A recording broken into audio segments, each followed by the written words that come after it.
Tahukah kamu, jauh sebelum lahirnya Nabi Muhammad, para leluhur beliau sudah lebih dulu menorehkan pengaruh yang luar biasa di Mekah.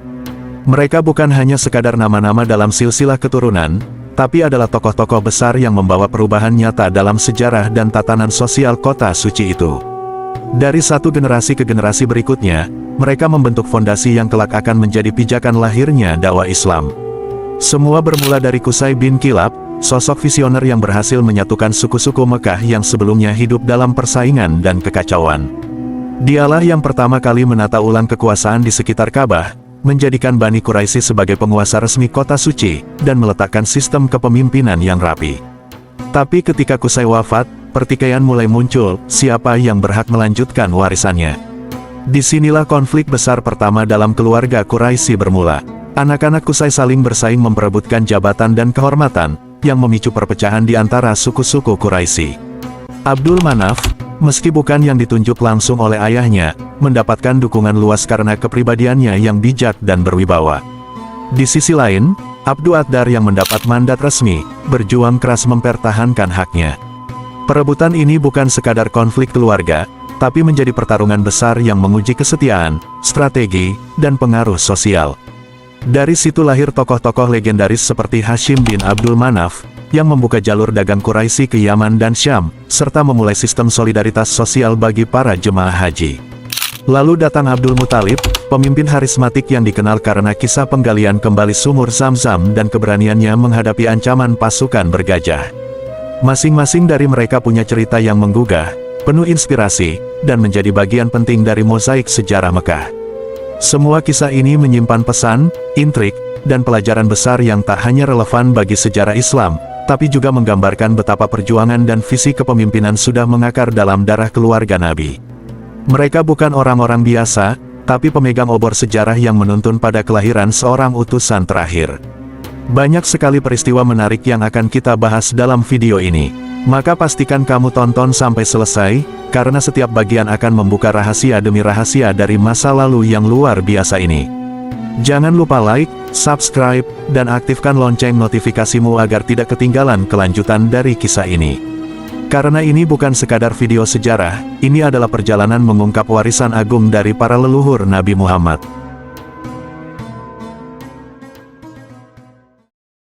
Dalam lintasan sejarah Mekah yang panjang, ada satu nama yang tak bisa dilupakan, Qusay bin Kilab. Ia bukan hanya pemimpin biasa, tapi seorang arsitek perubahan, tokoh revolusioner yang memindahkan poros kekuasaan dari tangan yang salah ke tangan yang sah. Sebelum masa Qusay, Mekah tidak dikuasai oleh keturunan Nabi Ismail, tapi oleh suku Huza'ah. Mereka memegang kendali atas Ka'bah dan seluruh urusan Mekah selama bertahun-tahun, sementara kaum Quraisy, meski keturunan langsung dari Nabi Ismail, justru terpinggirkan. Hingga datanglah Qusay, sosok yang membalik keadaan dan meletakkan fondasi kejayaan Quraisy. Namun siapa sebenarnya Qusay? Nama aslinya adalah Zaid bin Kilab. Ia lahir di Mekah dari pasangan Kilab bin Murrah, seorang tokoh Quraisy terkemuka, dan Fatimah binti Sa'ad bin Sayal. Namun sejak usia sangat dini, hidupnya berubah drastis. Ayahnya wafat ketika ia masih bayi. Ibunya kemudian menikah lagi dengan Rabi'ah bin Haram dari kabilah Usrah, dan ikut suaminya pindah ke wilayah Quda'ah di daerah Syam, wilayah yang kini masuk kawasan Suriah. Di negeri asing itulah Zaid tumbuh besar. Karena tinggal jauh dari tanah kelahirannya, orang-orang memanggilnya Qusay, yang dalam bahasa Arab berarti, yang jauh, atau yang terasing. Julukan ini kelak menjadi nama yang melekat kuat padanya, bahkan lebih dikenal daripada nama aslinya. Masa kecilnya dijalani dalam keterasingan, jauh dari pusat kehormatan Quraisy, tapi justru di sanalah tumbuh tekad dan kesadaran akan identitas dirinya yang agung. Ketika Qusay beranjak dewasa, darah Quraisy yang mengalir dalam dirinya memanggilnya pulang. Ia memutuskan kembali ke Mekah, tanah suci yang kelak akan ia ubah selamanya. Di sana, ia membangun kembali hubungan dengan kerabatnya, dan perlahan mulai menapaki jalan pengaruh dan kehormatan. Langkah awal yang menentukan adalah ketika ia meminang Hubah, putri dari Hulail bin Habasyiyah, pemimpin suku Huza'ah yang saat itu menguasai Ka'bah. Hulail melihat sosok luar biasa dalam diri Qusay. Ia bukan hanya tampan dan berani, tapi juga memiliki akal tajam dan keturunan mulia. Hulail pun menerima lamarannya dan menikahkan Hubah dengan Qusay. Setelah menikah, Qusay hidup dalam lingkaran kekuasaan Huza'ah. Namun seiring waktu, ia menyadari bahwa posisi Huza'ah atas Ka'bah adalah sesuatu yang tidak wajar. Mekah adalah pusat ibadah, dan Ka'bah dibangun oleh Nabi Ibrahim dan Ismail. Maka, bukankah sudah semestinya yang mengelolanya adalah keturunan mereka? Kesadaran ini tumbuh menjadi tekad yang kuat, Qusay ingin merebut kembali hak kepemimpinan itu. Apalagi setelah mertuanya, Hulail, wafat, dan anak-anak Qusay mulai tumbuh besar serta menyebar ke berbagai penjuru, pengaruh Qusay makin luas. Ia mulai mendekati para tokoh Quraisy dan Kinanah, menyampaikan gagasannya, mengajak mereka bersatu, dan memprovokasi mereka agar menggulingkan Huza'ah dari tampuk kekuasaan. Seruannya mendapat sambutan. Ia bukan lagi sekadar menantu Hulail, tapi pemimpin yang dihormati dan diikuti. Untuk memperkuat pasukannya, Qusay mengirim surat kepada saudara seibunya, Rizah bin Rabi'ah, yang masih tinggal di wilayah Quda'ah. Ia mengajak Rizah untuk datang ke Mekah dan membantunya dalam perjuangan. Rizah tidak datang sendiri. Ia membawa serta saudara-saudaranya, Hun, Mahmud, dan Julhumah bin Rabi'ah, beserta rombongan dari suku Quda'ah yang sedang menunaikan ibadah haji. Semuanya bersatu di bawah satu panji, mendukung perjuangan Qusay. Desas-desus pun mulai menyebar.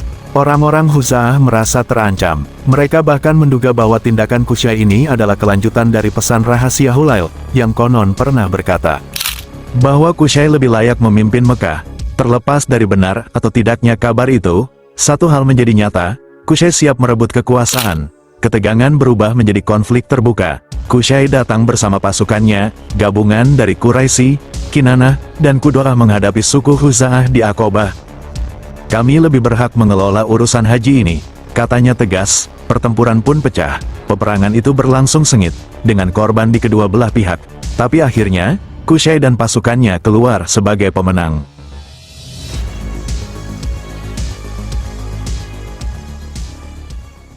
Setelah Qusay bin Kilab berhasil merebut kekuasaan dari tangan suku Huza'ah, perjuangannya belum usai. Ia masih harus menghadapi berbagai tantangan dari kelompok-kelompok lain yang selama ini merasa berhak atas kepengurusan Ka'bah dan wilayah Mekah. Di antara kelompok itu adalah para Sufah, sekelompok orang Arab yang memiliki peran ritual di sekitar Ka'bah sejak masa suku Jurhum dan Huza'ah. Pada tahun yang penuh gejolak itu, para Sufah masih menjalankan tugas-tugas keagamaannya seperti biasa. Mereka mengira bahwa kekuasaan Qusay hanya akan terbatas pada aspek politik, tanpa mencampuri urusan ibadah dan ritual yang mereka pegang sejak lama. Namun, Qusay datang membawa perubahan besar. Dengan didampingi pasukan dari Quraisy, Kinanah, dan Quda'ah, ia mendatangi mereka di Aqabah. Di sanalah ia mengucapkan kata-kata yang menggetarkan posisi lawan, "Kami lebih pantas mengelola urusan haji ini daripada kalian." Ucapannya bukan gertakan kosong. Perang pun pecah di antara mereka. Pertempuran itu sangat sengit, melibatkan dua kekuatan besar yang masing-masing merasa memiliki hak atas Ka'bah. Namun pada akhirnya, para Sufah kalah. Kekuasaan yang telah lama mereka pegang jatuh ke tangan Qusay. Ia mengambil alih semua hal yang sebelumnya berada di bawah kendali mereka, sebuah kemenangan simbolik dan strategis yang semakin memperkuat posisi Quraisy di Mekah. Namun, dampak dari langkah berani Qusay itu meluas. Huza'ah dan Bani Bakar, dua suku yang sebelumnya telah kalah pengaruh, kini semakin menjauh. Mereka sadar bahwa Qusay tidak hanya menyingkirkan para Sufah, tetapi juga akan melarang mereka mengurus urusan haji dan bahkan menjauhkan mereka sepenuhnya dari Ka'bah. Ketegangan meningkat, dan akhirnya kedua belah pihak bersiap untuk perang terbuka. Pertempuran kedua pun pecah. Kedua kubu turun ke medan laga dengan kekuatan penuh. Pertumpahan darah tidak terelakkan, dan korban pun berjatuhan dari kedua belah pihak. Namun kali ini, setelah perang yang melelahkan dan menelan banyak korban, mereka sepakat mencari jalan damai. Mereka menyerahkan keputusan akhir kepada seorang tokoh Arab yang disegani, Yamur bin Auf bin Ka'ab dari kabilah Kinanah. Yamur dikenal karena keadilannya. Setelah mendengarkan seluruh pihak, ia membuat keputusan yang menentukan. Qusay bin Kilab dinyatakan sebagai pemegang hak penuh atas Ka'bah dan seluruh pengurusan Mekah. Ia tidak dibebani kewajiban membayar ganti rugi atas darah suku Huza'ah dan Bani Bakar yang tertumpah dalam peperangan. Sebaliknya, Huza'ah diwajibkan membayar diat ganti rugi atas darah pasukan Qusay dari Quraisy, Kinanah, dan Quda'ah yang terbunuh. Karena keputusannya itu, Yamur dijuluki Asibyadah, orang yang menghapus kewajiban membayar darah. Sejak saat itu, Qusay bin Kilab menjadi penguasa tunggal Mekah. Ia membawa semua pengikutnya dari negeri asal mereka untuk menetap di kota suci. Ia diangkat sebagai raja oleh kaumnya dan penduduk Mekah, namun tetap memberi izin kepada suku-suku Arab lain untuk menjalankan kebiasaan keagamaannya masing-masing. Bagi Qusay, selama belum datang agama yang benar, kebiasaan itu dianggap sebagai warisan leluhur yang tidak perlu diganti. Ia mengizinkan beberapa keluarga seperti Safwan, Atwan, An-Nasa'ah, dan Murrah bin Auf untuk terus menjalankan peran ritual mereka, hingga datangnya Islam yang kelak menghapus seluruh praktik keagamaan lama itu. Qusay bukan hanya pemimpin, tapi peletak sistem. Ia mendirikan Dar an-Nadwah, balai musyawarah yang menjadi pusat keputusan Quraisy. Ia memilih bangunan itu untuk dirinya, dan menghadapkannya langsung ke arah Ka'bah. Semua keputusan penting, dari pernikahan, urusan sosial, hingga deklarasi perang, diputuskan di tempat ini. Kehormatan tertinggi Mekah berada di tangannya, penjagaan Ka'bah, penguasaan atas sumur Zam-Zam, pembagian air untuk para jamaah haji, jamuan makan untuk mereka, bahkan komando perang Quraisy. Ia menempatkan setiap suku Quraisy sesuai posisinya, menciptakan tatanan baru yang rapi dan dihormati. Ada sebuah tradisi yang menggambarkan betapa sentralnya Qusay dalam kehidupan Quraisy. Jika seorang gadis Quraisy telah mencapai usia pernikahan dan hendak mengenakan pakaian longgar sebagai tanda kedewasaan, ia harus datang ke rumah Qusay terlebih dahulu. Di sana, Qusay sendiri yang mengenakan pakaian itu kepadanya sebagai simbol izin dan restu, sebelum gadis itu pulang ke keluarganya. Karena keberhasilannya menyatukan semua kabilah Quraisy yang sebelumnya tercerai-berai, masyarakat menjulukinya Al-Mujami, sang pemersatu. Tidak ada yang menikah, bermusyawarah, atau memulai perang kecuali atas restu dari rumahnya. Kepemimpinan Qusay tidak hanya dihormati saat ia hidup, tapi juga setelah wafatnya. Perintahnya dipatuhi seperti sebuah undang-undang yang tak boleh dilanggar. Bahkan Umar bin Khattab, khalifah kedua umat Islam, pernah ditanya tentang kisah Qusay, tentang penyatuannya atas Mekah, pengusiran Khuza'ah, dan kepemimpinannya atas Ka'bah. Umar tidak menolak satupun dari kisah itu, sebuah pengakuan diam-diam atas warisan agung yang ditinggalkan oleh Qusay bin Kilab.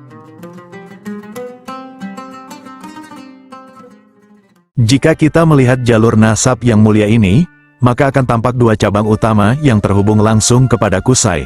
Cabang pertama berasal dari Abdu Manaf, leluhur Nabi Muhammad Shallallahu Alaihi Wasallam, seorang tokoh yang dikenal karena kemuliaan dan pengaruh besarnya di kalangan Quraisy. Cabang kedua berasal dari Abdu Dar, saudara Abdu Manaf, yang pada masanya mewarisi seluruh kekuasaan yang pernah dipegang oleh Qusay. Pada masa anak-anak Qusay, kekuasaan sepenuhnya berada di tangan Abdu Dar. Ia mewarisi kedudukan ayahnya tanpa perdebatan. Karena saat itu, penghormatan terhadap garis keturunan dan keputusan Qusay masih sangat kuat. Abdu Manaf sendiri tidak terlalu mempermasalahkan hal ini.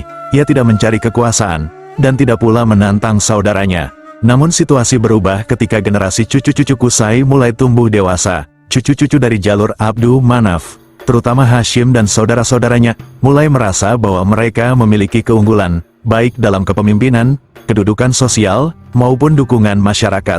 Mereka merasa lebih layak untuk mewarisi jabatan-jabatan penting yang selama ini hanya dikuasai oleh keturunan Abdu Dar. Maka, mulailah muncul percikan-percikan ketegangan. Dan sekarang, kita akan membahas lebih dalam tentang persengketaan itu, bagaimana asal-muasalnya, apa yang melatar belakanginya, dan bagaimana dampaknya mewarnai sejarah keturunan Quraisy. Ketika usia menua dan kekuatan Qusay mulai melemah, ia mulai memikirkan siapa yang akan meneruskan tanggung jawab besar yang selama ini ia emban. Ia memiliki anak sulung bernama Abdu Dar. Namun, Abdu Manaf, saudaranya, telah lebih dahulu dikenal luas, harum namanya, dan memiliki jalan hidup yang berbeda. Bersama Abdul Uzza dan Abdu Manaf telah memiliki pengaruh besar di masyarakat. Meski begitu, Qusay memutuskan untuk memberikan semua tanggung jawab penting kepada Abdu Dar. Ia berkata kepada anak sulungnya, "Demi Allah, anakku, aku akan menempatkanmu sebagaimana yang lain di tengah mereka, meski mereka lebih terhormat darimu. Tidak seorang pun boleh masuk Ka'bah tanpa seizinmu. Tak seorang pun boleh mengibarkan bendera perang kecuali dari tanganmu. Tak ada yang boleh minum di Mekah kecuali dari air yang kau sediakan. Dan tak ada jamaah haji yang boleh makan kecuali dari makanan yang kau sajikan. Segala urusan penting Quraisy hanya boleh diputuskan di rumahmu." Dengan itu, Qusay memberikan kepada Abdu Dar hak atas rumah besar bernama Dar an-Nadwah, tempat semua keputusan penting Quraisy dibuat. Ia juga menyerahkan hak penjagaan Ka'bah, pengibaran bendera perang, serta penyediaan makanan dan minuman untuk para jamaah haji kepada Abdudar, sebagai tanda tanggung jawab dan amanah yang diwariskan. Wasiat Qusay kepada anak sulungnya, Abdudar, menjadi tonggak penting dalam pembagian kekuasaan di Mekah. Diriwayatkan oleh Abu Ishaq bin Yasar, dari Al-Hasan bin Muhammad bin Ali bin Abu Talib, disebutkan bahwa semua hak dan wewenang yang selama ini dipegang oleh Qusay diserahkan sepenuhnya kepada Abdudar. Tak ada seorang pun yang berhak menentang keputusan itu. Apapun yang telah diputuskan oleh Qusay, tetap dianggap sah dan tidak boleh digugat. Namun, setelah Qusay wafat, situasi di Mekah mulai berubah. Kepemimpinan atas kaumnya diwariskan kepada anak-anaknya, tetapi tidak berlangsung dalam kesatuan seperti masa ayah mereka. Mekah yang dulu dipersatukan oleh Qusay perlahan dibagi-bagi oleh para pewarisnya. Tanah dan kekuasaan dipisahkan untuk kaum dan mitra-mitra mereka. Bahkan beberapa bagian dari Mekah dijual, dan ini pun melibatkan kaum Quraisy sendiri. Meskipun pada awalnya tidak muncul konflik, namun bara perselisihan mulai menyala ketika anak-anak dari Abdu Manaf bin Qusay merasa lebih layak memegang kekuasaan yang diwariskan kepada Abdudar.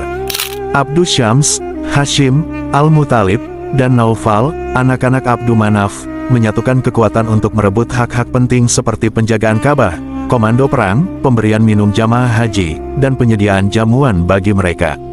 Mereka menganggap bahwa mereka lebih mulia dan terpandang di tengah masyarakat Quraisy dibandingkan Bani Abdudar. Pandangan ini tidak hanya menjadi opini pribadi, melainkan berubah menjadi gerakan yang memecah belah masyarakat Quraisy menjadi dua kubu. Satu pihak mendukung Bani Abdu Manaf, sementara yang lain tetap setia kepada Bani Abdudar, dengan alasan bahwa apa yang telah diberikan oleh Qusay tidak boleh direnggut kembali. Pertarungan ini bukan sekadar perselisihan keluarga, tetapi soal legitimasi dan kehormatan. Abdu Syams sebagai pemimpin Bani Abdu Manaf menjadi ujung tombak dalam perjuangan mereka. Di sisi lain, Amir bin Hashim bin Abdu Manaf bin Abdudar memimpin perlawanan dari pihak Bani Abdudar. Sementara itu, kabilah-kabilah besar lain seperti Bani Asad, Bani Zuhroh, Bani Taim, dan Bani Al-Harits memilih memihak kepada Bani Abdu Manaf, karena melihat kemuliaan dan kehormatan yang mereka miliki lebih tinggi. Kabilah-kabilah besar seperti Bani Mahsum, Bani Saham, Bani Jumah, dan Bani Adi menyatakan kesetiaannya kepada Bani Abdudar. Di sisi lain, dua kabilah penting, yakni Amir bin Lu'ay dan Muharib bin Fir, tidak memihak ke salah satu kubu. Mereka menjaga posisi netral, mungkin demi kestabilan internal atau agar tak terseret dalam konflik yang berpotensi merusak tatanan masyarakat Quraisy secara keseluruhan. Situasi menjadi begitu serius hingga tiap kelompok mengikrarkan perjanjian yang amat kuat, semacam sumpah setia yang tidak bisa dibatalkan. Mereka bersumpah untuk tidak akan saling mengkhianati atau meninggalkan sekutu mereka, selama laut masih membasahi bumi, ungkapan untuk menunjukkan bahwa sumpah itu berlaku selamanya. Bani Abdu Manaf, bersama sekutu-sekutunya, mengadakan sebuah upacara simbolik untuk meneguhkan perjanjian tersebut. Mereka membawa sebuah cawan berisi parfum harum, yang dikatakan berasal dari para perempuan Bani Abdu Manaf. Cawan itu diletakkan di sisi Ka'bah, tempat paling suci dan penuh makna bagi kaum Quraisy. Lalu, satu persatu dari mereka mencelupkan tangannya ke dalam cawan, menyentuhkan tangan mereka ke dinding Ka'bah sebagai tanda sumpah setia. Karena tindakan ini, mereka kemudian dikenal dengan sebutan Al-Mutayyibun, yang berarti, orang-orang yang memakai minyak wangi. Tak mau kalah, Bani Abdudar dan para sekutunya juga membuat perjanjian serupa. Mereka mengikrarkan sumpah di sisi Ka'bah bahwa tidak satu pun dari mereka akan menelantarkan atau menyerahkan sekutunya, apapun yang terjadi. Karena ikatan kuat dan kekompakan ini, mereka pun dikenal dengan nama Al-Ahlaf, yang berarti, konfederasi yang bersumpah setia. Kedua pihak bahkan sempat menyiapkan diri untuk perang. Barisan tempur pun dibentuk. Bani Abdu Manaf dipersiapkan menghadapi Bani Saham. Bani Asad melawan Bani Abdudar. Bani Zuhroh berhadapan dengan Bani Jumah. Bani Taim melawan Bani Mahsum, dan Bani Al-Harits bersiap menghadapi Bani Adi. Masing-masing kabilah bersiap dengan keyakinan bahwa mereka akan mampu mengalahkan lawan-lawannya. Suasana pun nyaris berubah menjadi perang saudara di tengah Mekah yang tenang. Namun, sebelum darah tertumpah, kesadaran mulai menyelinap ke dalam hati para pemimpin dari kedua belah pihak. Mereka pun memilih jalan damai. Sebuah kesepakatan dicapai, hak untuk memberi minum dan menjamu jamaah haji diserahkan kepada Bani Abdu Manaf, Sedangkan hak menjaga Ka'bah, memimpin pasukan dalam perang, dan mengatur pertemuan di Daar An-Nadwa tetap berada di tangan Bani Abdudar seperti semula. Semua pihak menerima kesepakatan ini dan sepakat untuk tidak melanggar perjanjian damai. Tradisi itu pun bertahan hingga datangnya Islam. Bahkan Rasulullah menguatkan kesepakatan semacam itu dalam sabdanya. Tidak ada perdamaian pada masa jahiliyah kecuali Islam akan menguatkannya. Setelah perdamaian dicapai antara dua kubu besar, Abdudar dan Abdu Manaf, tanggung jawab besar untuk menjamu jamaah haji, tugas suci dan terhormat di tengah masyarakat Quraisy, jatuh ke tangan Hashim bin Abdu Manaf. Meskipun bukan anak tertua, Hashim dipercaya menggantikan kakaknya, Abdu Syams, dalam memegang amanah tersebut. Abdu Syams sebenarnya memiliki pengaruh besar dan menjadi tokoh kunci dalam perjanjian damai itu. Namun, ia lebih sering bepergian jauh sebagai seorang pengembara dan jarang tinggal di Mekah. Hidupnya tidak mudah, ia miskin dan memiliki banyak anak untuk dinafkahi. Setiap kali musim haji tiba, Abdu Syams tetap menunjukkan tanggung jawabnya. Ia berdiri di hadapan orang-orang Quraisy dan mengingatkan mereka akan kehormatan yang mereka emban. Dengan suara yang lantang namun penuh keprihatinan, ia berkata, "Wahai kaum Quraisy, kalian adalah tetangga Allah dan penjaga rumahnya. Tamu-tamu Allah akan datang kepada kalian, dan mereka berhak diperlakukan dengan penuh hormat. Demi Allah, jika aku memiliki kelapangan rezeki, tentu aku tidak akan membebani kalian. Maka siapkanlah makanan untuk mereka sesuai kemampuan kalian." Orang-orang Quraisy pun merespons seruan itu dengan memberikan sebagian harta mereka, dan dari situlah makanan untuk para jamaah haji disiapkan hingga mereka kembali ke kampung halaman masing-masing. Hashim sendiri bukan hanya mewarisi tugas penting itu, ia juga membawa perubahan besar dalam peran tersebut. Menurut para pakar, ia adalah orang pertama yang mengatur dua rute perdagangan penting bagi Quraisy, satu untuk musim dingin dan satu lagi untuk musim panas. Melalui perjalanannya, ia memperkuat ekonomi Quraisy dan menghubungkan mereka dengan dunia luar. Bukan hanya itu, Hashim juga orang pertama yang menyajikan makanan berupa bubur kepada para jamaah haji di Mekah, memberikan mereka makanan yang bergizi dan mengenyangkan. Nama asli Hashim adalah Amr, namun ia mendapat julukan Hashim karena kebiasaannya meremas-remas roti hingga hancur untuk dicampur dengan daging dan kaldu sebagai santapan bagi kaum Quraisy. Ia memberi makan saat kelaparan melanda, ketika tubuh-tubuh kurus dan lemah terhimpit kemiskinan. Seorang penyair Arab pernah mengabadikan namanya dalam bait yang menyentuh. Amr adalah orang yang meremas roti untuk kaumnya. Kaum di Mekah yang tertimpa kelaparan, kurus dan lemah. Ia menetapkan dua perjalanan di dalamnya. Perjalanan musim dingin dan musim panas. Bahkan para penyair Hijaz menyebutkan dalam syair mereka bahwa kaum Mekah yang miskin dan lemah telah mendapatkan pertolongan melalui tangan Hashim. Dalam salah satu perjalanannya ke Madinah, Hashim menikahi seorang perempuan terhormat dari Bani Adi bin An-Najjar, Salma binti Amr. Sebelumnya, Salma pernah menikah dengan seorang tokoh bernama Uhaihah bin Al-Julah bin Al-Harisi. Dari pernikahannya dengan Hashim, lahirlah seorang anak laki-laki yang kemudian diberi nama Syaibah. Anak yang kelak akan dikenal luas dalam sejarah Islam sebagai kakek Rasulullah, dan pelanjut kehormatan keluarga Hashim. Namun, seperti setiap manusia, ajal pun menghampirinya. Hashim wafat di Gaza, sebuah wilayah di Syam, saat sedang menjalankan perjalanan dagang. Setelah kepergiannya, tugas penting menjamu jamaah haji dan memberi mereka minum diambil alih oleh adiknya yang lain, Al-Muttalib bin Abdu Manaf. Ia lebih muda dari Hashim dan Abdu Syams, tetapi sangat dihormati di kalangan Quraisy. Ia dikenal dengan julukan Al-Muttalib Al-Faid, karena kelapangan jiwanya dan kemuliaan sikapnya terhadap sesama. Setelah kepergian Hashim dalam sebuah perjalanan dagang yang berujung pada wafatnya di Gaza, putranya yang masih kecil, Syaibah, tumbuh besar dalam pelukan hangat ibunya, Salma binti Amr, di kota Yasrib, yang kelak dikenal sebagai Madinah. Di sana, jauh dari keramaian Mekah dan warisan kaumnya, Syaibah dibesarkan dengan kasih sayang penuh dan dididik dalam tradisi bangsawan An-Najjar dari pihak ibunya. Salma menjaga anaknya dengan sepenuh hati, tidak mengizinkan siapapun membawanya pergi dari tanah kelahiran dan tempat ia merasa aman. Namun waktu berlalu, dan berita tentang keponakan yang mulai tumbuh dewasa sampai ke telinga pamannya, Al-Muttalib, di Mekah. Sebagai adik mendiang Hashim, ia merasa bertanggung jawab untuk mengembalikan Syaibah ke pangkuan kaumnya. Maka ia pun berangkat menuju Yasrib, berniat membawa pulang darah keturunan Abdu Manaf yang telah lama terpisah dari tanah asalnya. Sesampainya di rumah Salma, ia mengutarakan maksudnya. Tapi Salma, dengan air mata tertahan, menjawab, aku tidak akan mengirim Syaibah bersamamu. Al-Muttalib tak menyerah. Dengan suara penuh tekad ia berkata, aku pun tidak akan pergi hingga aku berhasil membawa Syaibah. Keponakanku ini telah mencapai usia balik. Ia tinggal di antara kaum yang bukan keturunannya, sementara kami di Mekah adalah pemimpin, pembela, dan penjaga kehormatan.